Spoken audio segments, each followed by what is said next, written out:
I had thought that CNN's Van Jones is one of the better voices in mainstream cable media. Let me start there.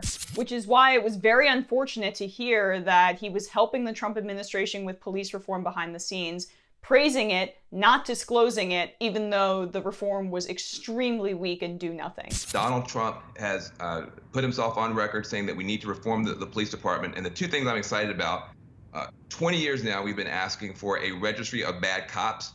The federal government tracks everything on earth except bad cops. We're now moving in that direction. We've also been asking for, can you please send people who can talk people down and not shoot people down when they're in mental health crisis. Those two things are now much more likely to happen than they were before. Donald Trump had no plan a month ago to work on this issue at all. The fact that we are now in the direction of moving forward, I think is good. And the fact that law enforcement is with him. I'll give it over to Bakari. I know you see it differently, but I want to say one thing.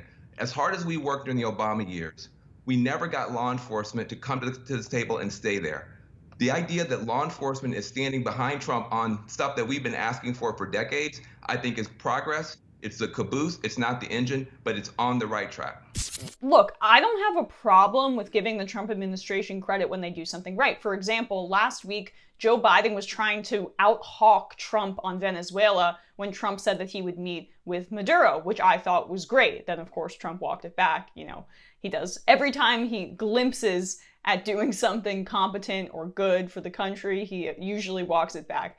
But I had no problem saying Trump's position on this is correct at the time. Joe Biden's position is terrible. But these actions on police reform were embarrassing, gross window dressing. No enforcement of his chokehold not ban, but called it a ban, for example.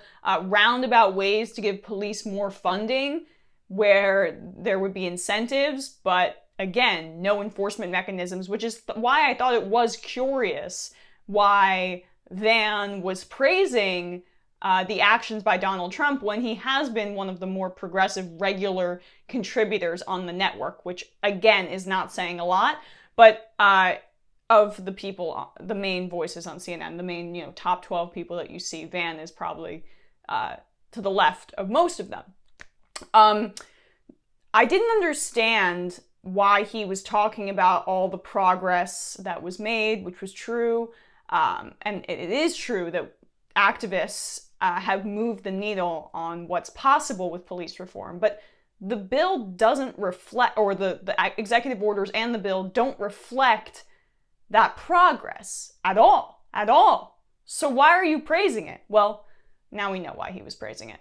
CNN viewers weren't informed that Van Jones had actually attended secret White House meetings with his new friend Jared Kushner, discussing ways to frame the presidential project. According to a knowledgeable White House source, Jones and California human rights attorney Jessica Jackson, who runs Cut 50, a prison reform group that Jones also founded, actively participated with law enforcement officials and White House staffers to help fashion the order and guide the politics of the discussion to what they considered the sweet spot between law enforcement and the reasonable middle and the reasonable left.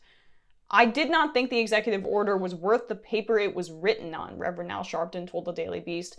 Van's experiment with Trump is a case of him having more faith than I have. I think he's well-intentioned, but I think he's totally underestimates the kind of guy he's dealing with. I think the biggest problem with this story is the lack of disclosure.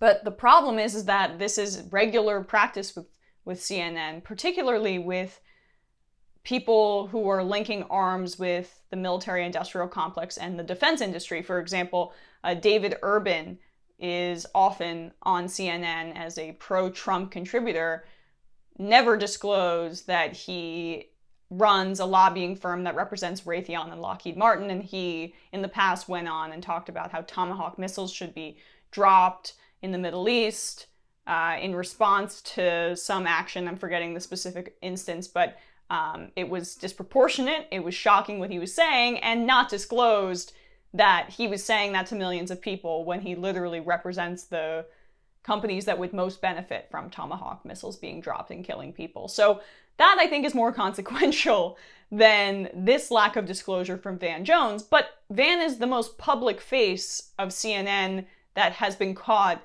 in these ethical dilemmas. And I do think that it can open up a larger discussion about disclosure on cable news networks. If again, I was going to pick my poison of the big three, Fox News, MSNBC, CNN, I certainly would pick CNN. But that does not mean they're above criticism. Certainly. If you watch my videos, you know that that's my position.